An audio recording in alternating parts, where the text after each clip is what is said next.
എന്നിൽ നിറയണമേ, നാദാവരേണമേ, സൗഖ്യം നൽകണമേ. എല്ലാവരും മുട്ടേ നിൽക്കുക. നിങ്ങളുടെ വ്യക്തിപരമായ ആവശ്യങ്ങൾക്ക് വേണ്ടി പ്രാർത്ഥിക്കേണ്ട സമയമാണ്.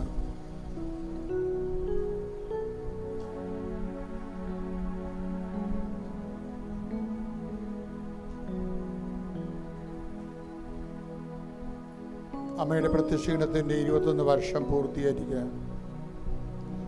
അതുകൊണ്ട് തന്നെ ഉടമ്പടി ആ ഒരു വിഷയത്തിൽ അതിൻ്റെ അടിസ്ഥാനത്തിലാണ് നമ്മൾ ഉടമ്പടി നമ്മുടെ ദൈവം നമുക്ക് നൽകിയതും നമ്മൾ ഉടമ്പടി ജീവിക്കുന്നതും. ആരെങ്കിലും തങ്ങളുടെ ഉടമ്പടിയിൽ വിട്ടുപോയിട്ടുണ്ടെങ്കിൽ, അതിൽ നിന്ന് വ്യതിചലിച്ച് പോയിട്ടുണ്ടെങ്കിൽ, നീ പഴയ കാലങ്ങളെല്ലാം നിന്നെ റൈറ്റ് ഓഫ് ചെയ്തുകൊണ്ട് കർത്താവ് ഒരു പുതിയ സ്നേഹത്താൽ നിന്നെ സ്നേഹിക്കുമെന്നുള്ളത് കർത്താവിൻ്റെ വാഗ്ദാനമാണ്. ആ വാക്കിൽ ആശ്രയിച്ചുകൊണ്ട് നിന്റെ ഉടമ്പടി പുതുക്കുവാനും പുനർജീവിപ്പിക്കുവാനും കർത്താവ് നിന്നെ സഹായിക്കുന്ന വിലപ്പെട്ട ദിവസങ്ങളാണിത്. അടിയന്തര തീരുമാനമെടുത്തുകൊണ്ട് ഉടമ്പടി പുതുക്കി ജീവിക്കാൻ നീ സഹായിക്കട്ടെ. ശ്രുതികട്ടെ ഹല്ലേലൂയ, ഹല്ലേലൂയ, ഹല്ലേലൂയ, ഹല്ലേലൂയ, ഹല്ലേലൂയ. ആരാധന, ആരാധന. ദൈവപിതാവേ നന്ദി, ദൈവപിതാവേ മഹത്വം, ദൈവപിതാവേ ആരാധന. ഹല്ലേലൂയ, ഹല്ലേലൂയ, ഹല്ലേലൂയ, ഹല്ലേലൂയ, ഹല്ലേലൂയ. ജോലിയില്ലാത്തവരും ജോലി അന്വേഷിക്കുന്നവരും, കുടുംബത്തിൽ ഒരാൾക്കെങ്കിലും ഒരു വരുമാനം ഉണ്ടെങ്കിൽ ഭക്ഷണം കഴിച്ച് ജീവിക്കാമെന്ന് ആഗ്രഹിക്കുന്ന 100 കണക്കിന് സങ്കടക്കാരുണ്ട്. അവരുടെ വിഷയത്തിൽ കർത്താവ് തീരുമാനമെടുക്കും, അടിയന്തര തീരുമാനമെടുക്കും. നമ്മളെല്ലാവരും അതിനു വേണ്ടി പ്രാർത്ഥിക്കുന്നുണ്ട്. ഒരാൾക്കെങ്കിലും വീട്ടിൽ ജോലി ഉണ്ടെങ്കിൽ ഭക്ഷണം കഴിച്ച് ജീവിക്കാമെന്ന് ആഗ്രഹിക്കുന്ന കുടുംബങ്ങളുടെ പേര്. അതുപോലെ ജോലിയില്ലാതെ വേദനിക്കുകയും ഒത്തിരി പരിശ്രമിക്കുകയും മടുക്കുകയും ഞാൻ ഇനി ഇല്ല, ഒരിടത്തും പോണില്ല എന്ന് വിചാരിച്ചുകൊണ്ട് വീട്ടിൽ നിരാശപ്പെട്ടിരിക്കുന്നവർക്കെല്ലാം കർത്താവിൻ്റെ തിരുമറുവാർന്ന് ഉയർത്തുന്നേറ്റ് കർത്താവിൻ്റെ കൊടി വലിയ ആശീർവാദം ലഭിച്ചുകൊണ്ട് അവർ ഉണരട്ടെ, അവർ വളരട്ടെ, അവർ അതിജീവിക്കട്ടെ. യേശുവിന്റെ നാമത്തിൽ പ്രാർത്ഥിക്കുന്നു. ആമേൻ. ഹല്ലേലൂയ, ഹല്ലേലൂയ. ആരാധന, ആരാധന, ഹല്ലേലൂയ. ദൈവപിതാവേ നന്ദി, ദൈവപിതാവേ മഹത്വം, ദൈവപിതാവേ ആരാധന. ഹല്ലേലൂയ. ആരാധന, ആരാധന, ആരാധന, ആരാധന, ആരാധന, ആരാധന, ആരാധന, ആരാധന. പ്രിയമുള്ളവരെ, ഭവനരഹിതര്, വീടില്ലാത്തവര്, വീട് വെക്കാൻ സ്ഥലമില്ലാത്തവര്, അതിനുവേണ്ടിയുള്ള പരിശ്രമങ്ങൾ നടക്കുന്നുണ്ട്. പക്ഷെ എവിടെയൊക്കെ ചെന്നത് പെട്ട് ഉടക്കി നിൽക്കണമാണ്. അവിടേക്കെല്ലാം നിവരുന്നതിന് വേണ്ടി കൃപാസനത്തിനും ഭവന നിർമ്മാണ പദ്ധതികളുണ്ട്. ചെല്ലാനത്തും പള്ളിത്തോട്ടിലും അതുപോലെ തന്നെ കടക്കരപ്പള്ളിയിലുമൊക്കെ ഭവന നിർമ്മാണ പദ്ധതി ഞങ്ങൾ വിഭാവന ചെയ്യുന്നുണ്ട്. നമുക്ക് സ്ഥലമുണ്ട്, പക്ഷെ അത് വീട് വെച്ച് കൊടുക്കുന്നതിന് വേണ്ടിയുള്ള കുറേ തടസ്സങ്ങൾ, നിയമപരമായ തടസ്സങ്ങളും അല്ലാത്ത തടസ്സങ്ങളുമുണ്ട്. ആ തടസ്സങ്ങളെല്ലാം മാറുന്നതിന് വേണ്ടി ഈ സമയത്ത് പ്രാർത്ഥിക്കണമെന്ന് അപേക്ഷിക്കുന്നു. ഇതുപോലെ നിങ്ങളുടെ തന്നെ പല പദ്ധതികളും വീണുപോയത്, പെട്ടുപോയവർ, ഇനി എന്ത് ചെയ്യുമെന്ന് അറിയാൻ പാടില്ലാത്തവർ, ആ മേഖലകളിലും കർത്താവിൻ്റെ ഇടപെടലുണ്ടാകുന്നതിന് വേണ്ടി പ്രാർത്ഥിക്കുന്നു. വ്യക്തിപരമായ ആവശ്യങ്ങൾക്ക് മൗനമായി പ്രാർത്ഥിക്കേണ്ട സമയമാണിത്.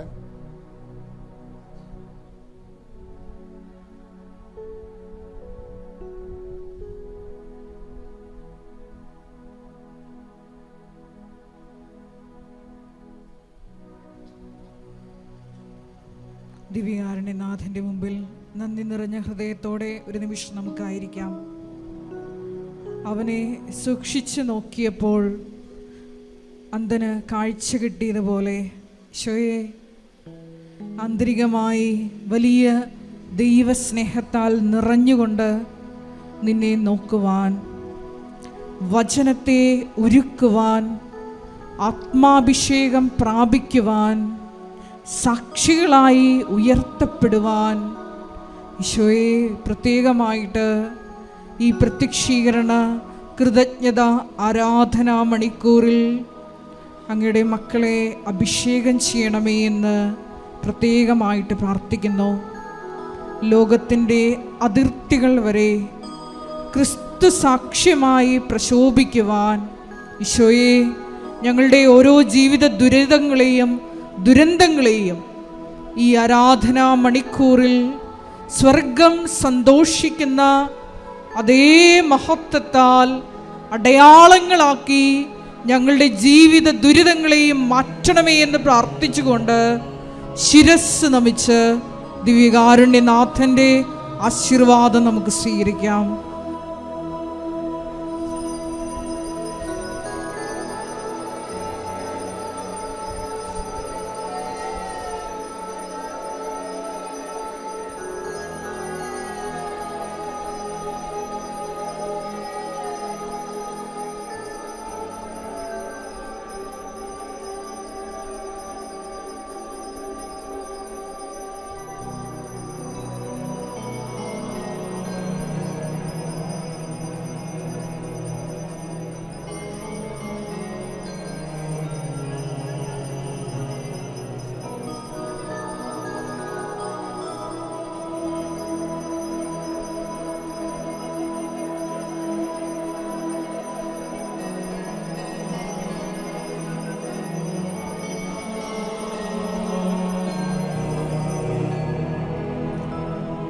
പരിശുദ്ധ പരമമാ ദിവ്യകാരുണ്യമേ, എന്നുമെന്നും അങ്ങേയ്ക്കാരാധന. പരിശുദ്ധ പരമമാ ദിവ്യകാരുണ്യമേ, എന്നുമെന്നും അങ്ങേയ്ക്കാരാധന. പരിശുദ്ധ പരമമാ ദിവ്യകാരുണ്യമേ, എന്നുമെന്നും അങ്ങേയ്ക്കാരാധന.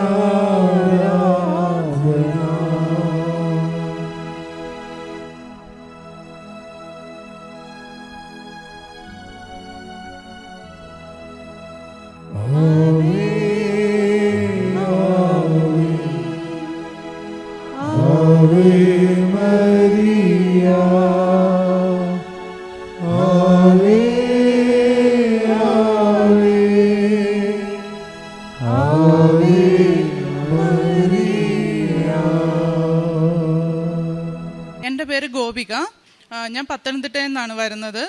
അപ്പോൾ ഞാൻ ആദ്യമായിട്ട് ഇവിടെ ഉടമ്പടി എടുക്കുന്നത് 2023 പക്ഷേങ്കിൽ ഞാൻ ആ സമയത്ത് OET പഠിച്ചുകൊണ്ടിരിക്കുകയാണ്. OET പഠിച്ചു, പക്ഷേ ഡേറ്റ് എടുത്തു, ആ എക്സാം എനിക്ക് അറ്റൻഡ് ചെയ്യാൻ പറ്റുന്നില്ല. അപ്പോൾ അങ്ങനെ കുറേ പ്രശ്നങ്ങൾ വന്നു.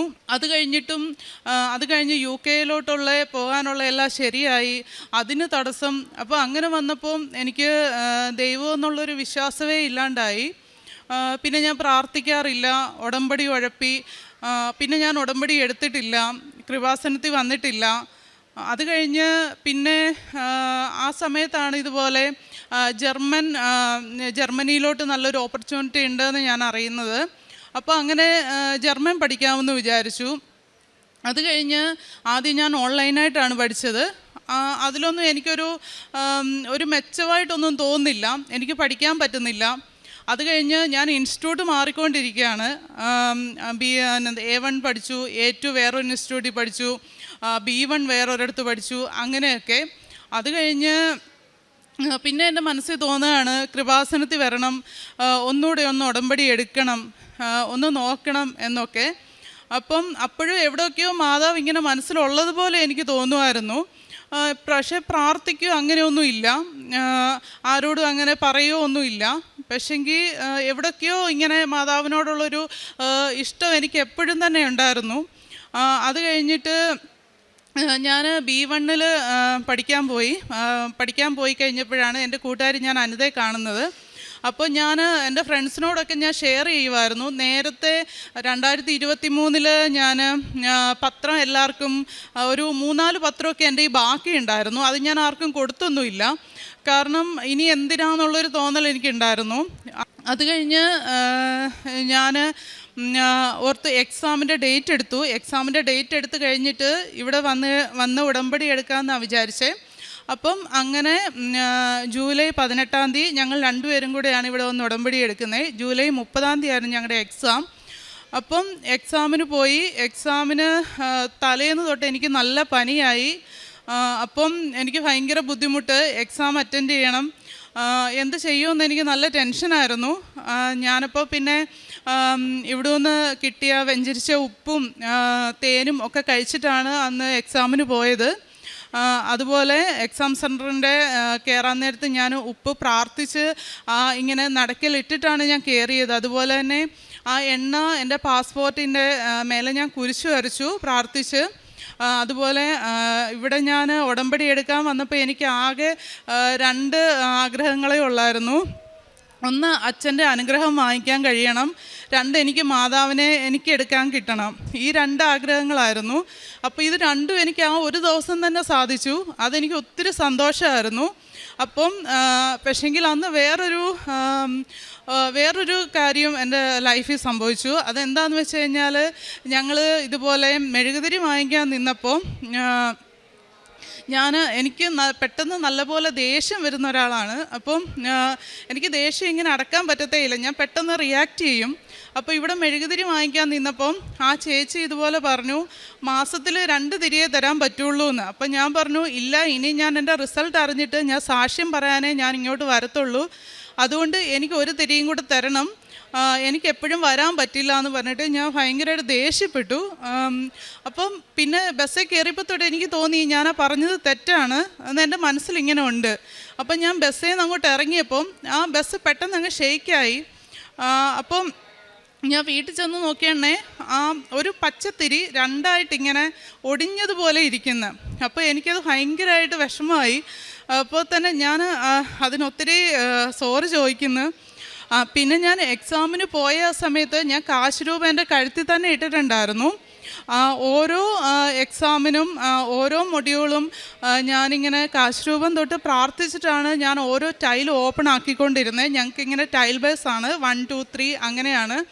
അപ്പം ഓരോ ടൈലും ഓപ്പൺ ചെയ്തപ്പം ഞാൻ മാതാവിനെ ഇങ്ങനെ കാശുരൂപത്തെ തൊട്ട് പ്രാർത്ഥിച്ചിട്ട് എനിക്ക് അറിയാവുന്നതുപോലെ എനിക്ക് എല്ലാം അറിയാൻ പറ്റണേ എന്ന് പറഞ്ഞിട്ടാണ് ഞാൻ ഓരോ തവണയും അറ്റൻഡ് ചെയ്തുകൊണ്ടിരുന്നത്. അപ്പോൾ അത് കഴിഞ്ഞു, 3 മൊഡ്യൂൾ കഴിഞ്ഞു, പിന്നെ സ്പീക്കിംഗ് ആണ്. അപ്പം എൻ്റെ പനിയൊക്കെ ഞാൻ മറന്നേ പോയി, കാരണം നമുക്കതിങ്ങനെ ആലോചിച്ചുകൊണ്ടിരിക്കാനൊന്നും പറ്റില്ല. അപ്പോഴത്തേക്കിനും സ്പീക്കിങ്ങിന് വിളിച്ചു. ആദ്യം തന്നെ എൻ്റെ പേരാണ് വിളിച്ചത്. അപ്പോൾ എനിക്ക് അതിൻ്റെ ടെൻഷൻ നല്ലപോലെ ഉണ്ടായിരുന്നു. ആദ്യം തന്നെ എന്നെ വിളിച്ചതുകൊണ്ട് എനിക്ക് ആദ്യം തന്നെ തെറ്റി. ടൈൽ ഫസ്റ്റ് തന്നെ എൻ്റെ ആ കോൺഫിഡൻസേ അങ്ങോട്ട് പോയി. പക്ഷേ ടൈൽ സെക്കൻഡും ടൈൽ തേർഡും എനിക്ക് ഒരുവിധം ഒക്കെ അത്യാവശ്യം നന്നായിട്ട് സംസാരിക്കാൻ പറ്റി. അത് കഴിഞ്ഞ് ഞാൻ ഇതുപോലെ വീട്ടിൽ വന്നു കഴിഞ്ഞപ്പോഴും ഈ ജർമ്മൻ പഠിക്കുന്ന സമയത്ത് എനിക്ക് ഒന്നും അറിയില്ലായിരുന്നു. എനിക്ക് ഭയങ്കര പാടായിരുന്നു. ഞാൻ എപ്പോഴും കരയുമായിരുന്നു, ഇതെങ്ങനെയാണ് എൻ്റെ മാതാവേ ഞാൻ പഠിച്ചെടുക്കുന്നതെന്ന് ഞാൻ വിചാരിച്ചിട്ടുണ്ട്. ഈ സ്പീക്കിംഗ് ഒക്കെ ഞാൻ ഭയങ്കര പുറകിലോട്ടായിരുന്നു. പെട്ടെന്നാണ് 1 മാസം കൊണ്ട് ഞാൻ നല്ലപോലെ ഇമ്പ്രൂവായി. അത് എൻ്റെ പഠിത്തം മാത്രമല്ല, ഞാൻ നല്ലപോലെ ആ 1 മാസം പ്രാർത്ഥിച്ചിട്ടുമുണ്ട്. പ്രാർത്ഥിച്ചെന്ന് വെച്ച് കഴിഞ്ഞാൽ ഞാൻ മാതാവിനോട് പേഴ്സണലായിട്ട് പ്രാർത്ഥിക്കുമായിരുന്നു. ഞാനല്ലാതെ അങ്ങനെ എനിക്ക് ഒരുപാട് ബൈബിൾ വായിച്ചോ അങ്ങനെയൊന്നുമല്ല, അല്ലാതെ ഞാൻ പേഴ്സണലായിട്ട് പ്രാർത്ഥിക്കുമായിരുന്നു. എനിക്ക് അങ്ങനെയൊന്നും ഒരുപാട് പ്രാർത്ഥന അറിയില്ല, പക്ഷേ എൻ്റെ ഈ പ്രാർത്ഥന കേൾക്കണം. എനിക്ക് ഒരു കാര്യം മാത്രം എനിക്ക് ഉറപ്പാണ്, ഞാൻ മാതാവിനെ ഒരുപാട് സ്നേഹിക്കുന്നുണ്ട്, അത് സത്യമാണ്. പക്ഷേ എനിക്കങ്ങനെ ഒരുപാട് പ്രാർത്ഥിക്കാനൊന്നും അറിയില്ല. പക്ഷേ എൻ്റെ ഈ പ്രാർത്ഥന കേൾക്കണം, ഞാൻ ഒരുപാട് കഷ്ടപ്പെടുന്നുണ്ട്, എനിക്കിതിലെങ്കിലും ഒരു രക്ഷ ഉണ്ടാവണം എന്ന് ഞാൻ എന്നും പ്രാർത്ഥിക്കുമായിരുന്നു. അത് കഴിഞ്ഞ് ഞാൻ അന്ന് ഉടമ്പടി എടുത്തപ്പം ജൂലൈ 18-ാം തീയതി ഉടമ്പടി എടുത്തപ്പം ഞാൻ ഒരു കാര്യം പറഞ്ഞിരുന്നു. എൻ്റെ റിസൾട്ട് വരുന്നതിൻ്റെ പിറ്റേ ദിവസം ഞാൻ ജീവനോടെ ഉണ്ടെങ്കിൽ എനിക്കൊരാപത്തും ദൈവം വരുത്തിയില്ലെങ്കിൽ ഞാനിവിടെ വന്ന് സാക്ഷ്യം പറയും എന്ന്. അപ്പം ഇന്നലെ എൻ്റെ റിസൾട്ട് വന്നു. എനിക്ക് ആദ്യം തന്നെ ഫുൾ മൊഡ്യൂളും പാസ്സാവാൻ കഴിഞ്ഞു. അതിലെനിക്ക് ഒത്തിരി സന്തോഷമുണ്ട്.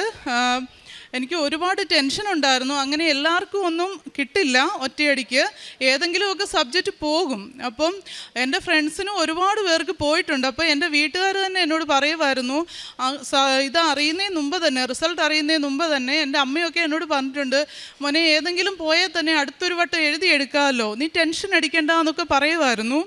പക്ഷേ അപ്പോഴും ഞാൻ പറയുമായിരുന്നു, ഇല്ല 100% ഞാൻ വിശ്വസിക്കുന്നു, ഞാൻ ഉടമ്പടിയിലാണ്, 100% ഞാൻ വിശ്വസിക്കുന്നു, എനിക്കിത് കിട്ടും, കിട്ടാതിരിക്കില്ല എന്ന്. പക്ഷേ ഇടയ്ക്കൊക്കെ ഒരു ടെൻഷനാണ്, എങ്ങാനും കിട്ടിയില്ലെങ്കിലോ എന്നൊരു പേടി. അപ്പോഴും പക്ഷേ എനിക്കൊരു ധൈര്യമായിരുന്നു, ഇല്ല ഇതെനിക്കുള്ളതാണ്, എനിക്ക് കിട്ടും. അത് എൻ്റെ കഴിവ് കൊണ്ടല്ല, കാരണം എന്നെക്കാളും കഴിവുള്ള ഒത്തിരി പിള്ളേരവിടെ ഉണ്ടായിരുന്നു, അതെനിക്കറിയാം നല്ലതുപോലെ. അപ്പോൾ അത് എൻ്റെ കഴിവുകൊണ്ടല്ല എനിക്ക് കിട്ടിയത്, അതെൻ്റെ മാതാവ് എനിക്കൊരു ദാനമായിട്ട് തന്നതാണെന്ന് ഞാൻ ഇപ്പോഴും വിശ്വസിക്കുന്നു. അതുപോലെ ഇനി ബാക്കിയുള്ള കാര്യങ്ങളും എനിക്ക് എൻ്റെ മാതാവ് തന്നെ നടത്തി തരുമെന്ന് ഞാൻ വിശ്വസിക്കുന്നുണ്ട്. പിന്നെ ഞാൻ കാരുണ്യ പ്രവർത്തനമായിട്ട് ചെയ്തതെന്ന് വെച്ചാൽ ഞാൻ പത്രങ്ങൾ കൊടുക്കുമായിരുന്നു. പക്ഷേ പത്രം കൊടുക്കുമ്പോഴൊക്കെ എനിക്ക് ആദ്യം ഒരു ചമ്മലായിരുന്നു. എല്ലാവരുടെയും മുന്നിൽ ഇങ്ങനെ കൊടുക്കുക, ഇങ്ങനെ വിതരണം ചെയ്യുമ്പം എനിക്കൊരു ഭയങ്കര ബുദ്ധിമുട്ട് തോന്നിയിട്ടുണ്ട് പലപ്പോഴും. അത് പലപ്പോഴും തോന്നിയിട്ടെന്ന് പറയുമ്പം ഇങ്ങനെ റിജക്റ്റ് ചെയ്യുമ്പോഴാണ് ഒന്നുകൂടെ സങ്കടം തോന്നുന്നത്. ഇല്ല എനിക്ക് അങ്ങനെ താല്പര്യമില്ല എന്നൊക്കെ പറയുമ്പോൾ ഭയങ്കരമായിട്ട് ബുദ്ധിമുട്ട് തോന്നിയിട്ടുണ്ട്. പക്ഷേ എന്നാലും ഈ തവണ ഞാൻ എല്ലാ പത്രവും കൊടുത്തു. പിന്നെ എനിക്ക് ആ ഒരു ബുദ്ധിമുട്ട് കുറഞ്ഞു വന്നു. പിന്നെ ഞാൻ അങ്ങനെ അധികം ഞാൻ എന്നെ കൊണ്ട് പറ്റുന്ന മാക്സിമം ഞാൻ എല്ലാവരെയും ഹെൽപ്പ് ചെയ്യും. അത് ഏത് വിധത്തിലാണെങ്കിലും. അതിപ്പോൾ എനിക്ക് അധികം ഒത്തിരി കൊടുത്ത് സഹായിക്കാനൊന്നും എനിക്കില്ല. അപ്പം എന്നെ കൊണ്ട് പറ്റുന്നതിൻ്റെ മാക്സിമം ഞാൻ ചെയ്യാറുണ്ട്. അതിപ്പോൾ ഏത് രീതിയിലാണെങ്കിലും എന്നെ കൊണ്ട് ഒരാളെ എങ്ങനെയൊക്കെ സഹായിക്കാൻ പറ്റുമോ അതെല്ലാം ഞാൻ ചെയ്യാറുണ്ട്. അപ്പം ബാക്കി കാര്യങ്ങളും മാതാവ് തന്നെ എല്ലാം നടത്തി തരുമെന്ന് ഞാൻ വിശ്വസിക്കുന്നു. ഒരുപാട് സന്തോഷം ഒരിക്കൽ കൂടെ ഇവിടെ വന്നിങ്ങനെ സാക്ഷ്യം പറയാൻ സാധിച്ചതിൽ മാതാവിനും തിരുകുമാരനും ഒരുപാട് നന്ദി പറഞ്ഞുകൊണ്ട് ഞാൻ നിർത്തുന്നു. എൻ്റെ പേര് വിജു. ഞാൻ വരുന്നത് ബാംഗ്ലൂരിൽ നിന്നാണ്. ബാംഗ്ലൂർ മേരി മാത ഇടവക പള്ളിയിൽ നിന്നാണ്. ഞാൻ ഉടമ്പടി എടുത്തത് 2023 സെപ്റ്റംബറിലാണ്. ആദ്യം തന്നെ ഞാൻ മാതാവിനോടും പുത്രനോടും ക്ഷമ ചോദിക്കുന്ന. എൻ്റെ സാക്ഷ്യപ്പെടുത്തൽ വളരെ വൈകിപ്പോയി. കാരണം പലപ്പോഴും എനിക്ക് അറിയാൻ പറ്റിയില്ല മാതാവ് എൻ്റെ കൂടെയുണ്ട്, എന്നെ സംരക്ഷിക്കുന്നുണ്ടായിരുന്നു അറിയാൻ പറ്റാത്തതുകൊണ്ട് ഞാൻ വൈകിപ്പോയി. അതിന് ക്ഷമ ചോദിക്കുന്നു. എനിക്കൊരു സ്ഥലം ഉണ്ടായിരുന്നു, എൻ്റെ ചേട്ടൻ്റെ ഒരു സ്ഥലം ഉണ്ടായിരുന്നു, ബാംഗ്ലൂരിലാണ്. അത് വിൽക്കാൻ നോക്കിയിട്ട് കുറേ നാളുകൊണ്ട് പറ്റിയിട്ടുണ്ടായിരുന്നില്ല. അവിടെ ഒരു 5 കൊല്ലം ഞങ്ങൾ ശ്രമിച്ചു വിൽക്കാൻ. കാരണം അവിടെ പ്രശ്നം അവർ പറഞ്ഞത് 2 സ്ഥലത്തിൽ ഒരു സ്ഥലം റോഡാണെന്നാണ് പറഞ്ഞത്. അപ്പോൾ റോഡായതുകൊണ്ട് നമുക്ക് ആരും വരുന്നില്ല, നമ്മൾ ഉദ്ദേശിച്ച വിലയും കിട്ടുന്നില്ല. കാരണം അവിടെ നോക്കുമ്പോൾ ഒരു ചെറിയൊരു ഗുണ്ടായസം പോലെയാണ് തോന്നിയത്. അപ്പം ഞങ്ങൾ ഓർത്ത് കിട്ടുന്ന വിലയ്ക്ക് കിട്ടുന്ന ഒരു സ്ഥലമെങ്കിലും കൊടുത്തിട്ട് പോയാലോ എന്ന് വിചാരിച്ച്. പക്ഷേ 2023 ഞാൻ ഉടമ്പടി എടുത്ത് ഉപ്പ് കൊണ്ടുപോയി അവിടെ വിതറി. ഞങ്ങൾ പ്രാർത്ഥിച്ചതിൻ്റെ ഫലമായിട്ട് ആ നവംബറിൽ തന്നെ ഞങ്ങൾക്കത് വിൽക്കാൻ പറ്റി. ഏകദേശം ഒരുമാതിരി നല്ല വിലയും കിട്ടി ഞങ്ങൾക്ക്. ഞാൻ മേടിച്ചതിലും 10 ഇരട്ടി വിലയിൽ എനിക്ക് കൊടുക്കാൻ പറ്റിയത്. പിന്നെ അത് കൊടുക്കുന്നതിൻ്റെ സമയത്ത് നോക്കുമ്പോഴാണ് ഞങ്ങളുടെ ഡോക്യുമെൻ്റ് മെയിൻ ഡീഡ് കാണാനില്ല. ഞാൻ നോക്കിയപ്പോൾ എനിക്ക് കാണുന്നില്ല, ചേട്ടൻ ചാലക്കുടിയില്ല. അവിടെ നോക്കിയപ്പോൾ പുള്ളിക്കും ഇല്ല. ഒരു ജെറക്സ് നോക്കിയിട്ട് ഒരു ജെറക്സ് കോപ്പിയും ഇല്ല. ദൈവമേ എന്ത് ചെയ്യും ഇനി? അങ്ങനെ ഇരിക്കുമ്പോഴാണ് ഞാൻ ആ വെച്ച ബാഗ് കുടഞ്ഞിട്ട് നോക്കിയിട്ട് ഒന്നും കാണാനില്ല. പിന്നെ ഞാൻ പിന്നെയും പ്രാർത്ഥിച്ചു, മാതാവേ ഇത് ഇന്നത് കാണിച്ചു തരണേ. അങ്ങനെ തിരിച്ച് രണ്ടാമത് ഉപ്പിട്ട് പ്രാർത്ഥിച്ച് നോക്കുമ്പോൾ ആ ബാഗിൻ്റെ തന്നെ സൈഡിലിരിപ്പുണ്ട്. അപ്പോഴേ എനിക്ക് തോന്നി, ദൈവമേ മാതാവ് കൂടെ ഉണ്ടല്ലോ എന്ന് തോന്നി. അങ്ങനെ ആ സ്ഥലം വിറ്റു. അത് അതിൻ്റെ വിലയും കിട്ടി. പിന്നെ വന്നത് എനിക്ക് അലർജി ഉണ്ടായിരുന്നു. എൻ്റെ ഓർമ്മ വെച്ച നാൾ മുതൽ എനിക്ക് അലർജി ആയിരുന്നു. എനിക്ക് തോന്നുന്നു ഒരു 15 വയസ്സുള്ള ഓർമ്മ തൊട്ട് ഏകദേശം എനിക്ക് ഓർമ്മ വെച്ച കാലം തൊട്ട് ഇതുവരെ ഉണ്ടായിരുന്നു. പക്ഷേ ഈ കഴിഞ്ഞ 3 മാസം തൊട്ട് എനിക്ക് അലർജി ഇല്ല. അല്ലെങ്കിൽ ഞാൻ എപ്പോഴെങ്കിലും ഡസ്റ്റിൽ പോവുകയാണെങ്കിൽ ചില മാർക്കർ പേനയിൽ എഴുതുന്നതാണെങ്കിൽ പോലും എനിക്ക് അപ്പം തന്നെ തല കറങ്ങുന്ന പോലെയാവും. തുമ്മൽ തുടങ്ങിക്കഴിഞ്ഞാൽ പിന്നെ തുമ്മി എൻ്റെ തൊണ്ട പൊട്ടി ചോര വന്നാൽ പോലും നിൽക്കില്ല. മിനിമം ഒരു ഗുളിക കഴിക്കണം, അല്ലെങ്കിൽ മിക്ക ദിവസവും കളിച്ചുകൊണ്ടിരുന്നു. ഇപ്പം ഞാൻ ക്ലീൻ ചെയ്താലും കുഴപ്പമില്ല, പുകയടിച്ചാലും കുഴപ്പമില്ല. ഒരു 3 മാസമായിട്ട് ഒരു കുഴപ്പമില്ല. അപ്പോൾ വീട്ടിൽ പിള്ളേരും ഭാര്യയും പറഞ്ഞു തുടങ്ങി, ഇത് ശരിക്കും മാതാവ് തന്നെയാണ് നിങ്ങളെ സഹായിക്കുന്നതെന്ന് പറഞ്ഞു. പിന്നെ അത്ഭുതകരമായിട്ടൊരു സംഭവം സംഭവിച്ചത്, ഞാൻ എന്നെ സാക്ഷ്യപ്പെടുത്താൻ ഇവിടെ എന്നെ പ്രലോഭിപ്പിച്ചതായ ഒരു കാര്യം എന്ന് വെച്ചാൽ, എൻ്റെ മാനേജർ, ഞാനൊരു നല്ല IT കമ്പനിയിലാണ്, അറിയപ്പെടുന്ന IT കമ്പനിയിലാണ് ജോലി ചെയ്യുന്നത്. പക്ഷേ ഒരു 2 കൊല്ലമായിട്ട് പുള്ളി ഒരു നിരന്തരമായിട്ട്, എനിക്ക് തോന്നി പുള്ളി എന്നെ ടാർഗറ്റ് ചെയ്യുന്ന മാതിരി തോന്നി. ഈ കഴിഞ്ഞ കൊല്ലത്തെ ഇൻക്രിമെൻറ്റ് എനിക്ക് തന്നില്ല. പുള്ളി പറഞ്ഞു, നീ വളരെ മോശ പ്രകടനമാണ് കാണിക്കുന്നത്, ഇതുപോലെയാണെങ്കിൽ എന്നെ ചിലപ്പോൾ പറഞ്ഞു വിടും എന്നുള്ളതാണ് ഇൻഡയറക്റ്റായിട്ട് പറഞ്ഞത്. അപ്പം ഞാൻ കുറേ നാളായിട്ട് ദൈവമേ എന്ത് ചെയ്യും, ഇനി എൻ്റെ വേറെ ജോലി കിട്ടണമെങ്കിൽ 20 കൊല്ലം ഞാൻ ആ സ്ഥാപനത്തിൽ ജോലി ചെയ്തതാണ്, അത്ര എളുപ്പമല്ല. പക്ഷേ എനിക്ക് പറ്റുന്ന രീതിയിലൊക്കെ പറ്റുന്ന ദിവസങ്ങളിൽ ഉപ്പ് കൊണ്ടുപോയി അവിടെ ഇട്ട് ഞാൻ പ്രാർത്ഥിക്കുമായിരുന്നു. അപ്പോൾ എന്നോട് വീട്ടിലും ചോദിച്ചു, എൻ്റെ ചേട്ടൻ്റെ പിള്ളേരും ചോദിച്ചു, അങ്കിളെ എന്താണ് വഴി, അങ്ങേര് പോവുമോ? ഞാൻ പറഞ്ഞു, ഒരിക്കലും പോവില്ല, ഞാൻ റിട്ടയർഡ് ആയാലും അങ്ങേര് പോവില്ല, എന്നെക്കാളും പ്രായം കുറവാണ്, അങ്ങേര് പോകാൻ സാധ്യതയില്ല, ഞാൻ തന്നെ പോകണം എങ്ങോട്ടേലും. പക്ഷേ ഈ കഴിഞ്ഞ തിങ്കളാഴ്ച അനൗൺസ്മെൻറ്റ് വന്ന് അയാൾ വേറെ ടീമിലോട്ട് പോവാന്ന്. അപ്പോഴെനിക്ക്, ഇപ്പോൾ വീട്ടിലെല്ലാവരും പറഞ്ഞു, ശരിക്കും നിങ്ങളുടെ കൂടെ മാതാവുണ്ട്. ശരിക്കും അപ്പോൾ എനിക്ക് തോന്നി, ദൈവമേ ഞാൻ എത്ര വൈകി മനസ്സിലാക്കാൻ. ഒരിക്കലും സംഭവിക്കാത്തൊരു കാര്യമാണ് സംഭവിച്ചു. അതോടെ എനിക്ക് കുറേ സമാധാനമുണ്ട്. ഇപ്പം അല്ലെങ്കിൽ എപ്പോഴും നമ്മൾ അവരെ തൃപ്തിപ്പെടുത്താനാണല്ലോ ജോലി ചെയ്യുന്നത്. ആ ഒരു തലവേദന എനിക്ക് കുറഞ്ഞു കിട്ടി. മാതാവേ, ഈശോയെ നന്ദി പറയുന്നു. പിന്നെ എനിക്ക് നടുവേദന ഉണ്ടായിരുന്നു. അപ്പം ഞാൻ കുറേ നാളായിട്ട് ഇങ്ങനെ അതിന് ഒഴിച്ചിലും കാര്യങ്ങളും ചെയ്തുകൊണ്ടിരുന്നു. അത് ഇവിടെ ഈ സൈഡിൽ എനിക്ക് തരിപ്പുണ്ടായിരുന്നു. പലപ്പോഴും ചൊറിച്ചിൽ കഴിഞ്ഞ് കഴിഞ്ഞാൽ ഒരു രക്ഷയുണ്ടായിരുന്നില്ല. അതും ഇപ്പം എനിക്ക് കുറേ നാളായിട്ട് അനുഭവപ്പെടുന്നില്ല. അതും മാറിക്കിട്ടി. എൻ്റെ അടുത്ത് വീട് കിട്ടുന്ന ആൾ, ഞങ്ങൾ ബാംഗ്ലൂരിലൊക്കെ ചെറിയ സ്ഥലങ്ങളാണ്. എൻ്റെ സ്ഥലം 20 അടി ബൈ 30 അടിയാണ്. തൊട്ടടുത്ത ആൾ അത്ര വാങ്ങിച്ച്, ഞാനൊരു 1.5 അടി ചിലയിടത്ത് വിട്ട്, ചിലയിടത്ത് 1 അടി വിട്ടിട്ടുണ്ട്. അടുത്ത് വീട് കിട്ടുന്നയാളോട് ഞാൻ പറഞ്ഞു, ഒരു 1/2 അടി വിടാൻ പറഞ്ഞു. അയാൾ എന്ത് ചെയ്ത് സമ്മതിക്കില്ല. അവിടുത്തെ ആൾക്കാരും നമുക്കാരും സപ്പോർട്ടില്ല. ഞങ്ങൾ പല രീതിയിൽ സംസാരിച്ച് നോക്കി. 1/2 അടി വിട്ടില്ലെങ്കിൽ ഇതിൻ്റെ ഇടയിൽ കൂടെ പോയി മെയിൻറ്റെയിൻ ചെയ്യാൻ പറ്റില്ല. ഞാൻ ആകുന്ന പറഞ്ഞു നോക്കി, ആൾക്കാരെ വിളിച്ച് പറഞ്ഞു നോക്കി, ഒരു രക്ഷയില്ല. അവസാനം ഞാൻ എന്നും പ്രാർത്ഥിക്കുമ്പോൾ അവിടെ ആ സൈഡിൽ കൂടെ ഉപ്പിട്ട് പ്രാർത്ഥിച്ച് അയാൾ 1/2 അടി വിട്ട്. ഇപ്പോൾ അയാൾക്കൊരു ട്രാൻസ്ഫറായിട്ട് അയാൾ 4 കൊല്ലത്തിന് അയാൾ ബെള്ളാരിക്ക് പോയി. അത് പക്ഷേ ഇപ്പോൾ അയാൾ വളരെ സ്നേഹത്തിലാണ്. അയാൾ ചോദിച്ചു, എന്തെങ്കിലും ആവശ്യമുണ്ടെങ്കിൽ ഞാൻ വിളിച്ചോട്ടെ, എൻ്റെ ഭാര്യയും മക്കളും ഇവിടെയാണ്. അത്ര നല്ല സ്നേഹത്തിലാണ്. മാതാവേ അതിനും നന്ദി. കാരണം അടുത്ത ആളുമായിട്ട് പ്രശ്നം ഉണ്ടാക്കലല്ലായിരുന്നു നമ്മുടെ ഉദ്ദേശം, സ്നേഹത്തോടെ പോകാൻ തന്നെയാണ്. പക്ഷെ എത്ര പറഞ്ഞിട്ടും കേൾക്കാഞ്ഞിട്ട് മാതാവാണ് എന്നെ അവിടെ ഹെൽപ്പ് ചെയ്തത്. പിന്നെ കഴിഞ്ഞ കൊല്ലം റാലിക്ക് വരുന്ന സമയത്തിലായിരുന്നു, ഞങ്ങളുടെ കമ്പനിയിൽ ഒരു ഐഡിയ ജനറേഷൻ എന്ന് പറഞ്ഞൊരു സംഭവമുണ്ട്. അതിന് പ്രത്യേകിച്ച് ഒരു പേരുണ്ട്, അതിവിടെ പറയുന്നില്ല. അപ്പം ഞാനൊരു ഐഡിയ ഇട്ട് പ്രസൻറ്റ് ചെയ്യുന്ന ഡേറ്റും ഇവിടുത്തെ റാലി ഡേറ്റും സെയിം ആയിരുന്നു. അപ്പം ഞാൻ 183 ഐഡിയയിൽ ഞങ്ങളുടെ ഒരു ഐഡിയ വന്ന് 4ാമത് സെലക്റ്റായി, അല്ല 10ൽ വന്ന്. 10ൽ ഇനി 1, 2, 3 സെലക്ട് ആവുള്ളൂ. അത് വൈസ് പ്രസിഡൻറ്റുമായിട്ടാണ് സെലക്ട് ഇത് വരുന്നത്. 3 വൈസ് പ്രസിഡൻ്റാണ് ഞങ്ങളുടെ കമ്പനിയുടെ ടോപ്പ് ആൾക്കാരുകളാണ്. അപ്പോൾ എന്നോട് കുറച്ച് പേര് പറഞ്ഞാൽ, നീ അത് ഇവിടെ തന്നെ ഇന്ന് പ്രസൻറ്റ് ചെയ്യണം, അല്ലെങ്കിൽ കിട്ടില്ല.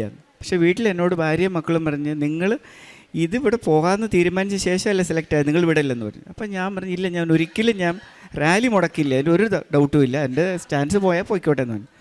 അന്ന് ഞാൻ അവിടെ നിന്ന് ബാംഗ്ലൂരിൽ നിന്ന് വരുമ്പം ഓവർനൈറ്റ് എനിക്ക് തോന്നുന്നു 3 മണി രാവിലെ വരെ ഞങ്ങൾ ഡിസ്കസ് ചെയ്ത്, ഞാനും വേറൊരു പള്ളിയും പിന്നെ മാനേജറുമായിരുന്നു, അവരോട് ഡിസ്കസ് ചെയ്ത് എല്ലാം ചെയ്തു. അവർ പ്രസൻറ്റ് ചെയ്തു. ഇവിടെ ഞാൻ റാലി നടത്തി, ഞാനും പയ്യനും വന്ന് നടന്നു. പിറ്റേ ദിവസം റിസൾട്ട് വന്നപ്പോൾ ഞങ്ങളുടേതും സെലക്റ്റായി. അതും വലിയൊരു അത്ഭുതം തന്നെയാണ്. സെലക്റ്റായി. അത് ഞാൻ 1 കൊല്ലത്തിനായി ഇംപ്ലിമെൻറ്റേഷനും ചെയ്തു. അപ്പം അതും വീണ്ടും എനിക്ക് മാതാവ് കാണിച്ചു തന്നാണ്, ഞാൻ കൂടെയുണ്ട്. പിന്നെ എൻ്റെ മകന് അവന് അലർജിയുണ്ട്, അസ്തമയമുണ്ട്. കഴിഞ്ഞ കൊല്ലം ഞങ്ങൾ റാലിക്ക് കൊണ്ടുവന്നു. ഇവിടുന്ന് അവിടം വരെ നടന്ന്, ഒരു സ്പ്രേ ഒന്നും അടിക്കാതെ നടന്ന്. അങ്ങനെ എനിക്ക് അവനെയും കൂടുതലായിട്ട് മാതാവിൻ്റെ വിശ്വാസത്തിൽ കൊണ്ടുവരാൻ പറ്റുന്നു. ഈ കൊല്ലവും ഞങ്ങൾ എല്ലാവരും തന്നെ വരാനാണ് ഉദ്ദേശിച്ചിരിക്കുന്നത്. അതിനുവേണ്ടി ഞങ്ങൾ പ്രാർത്ഥിച്ചുകൊണ്ട് ഒരുങ്ങിക്കൊണ്ടിരിക്കുന്നു.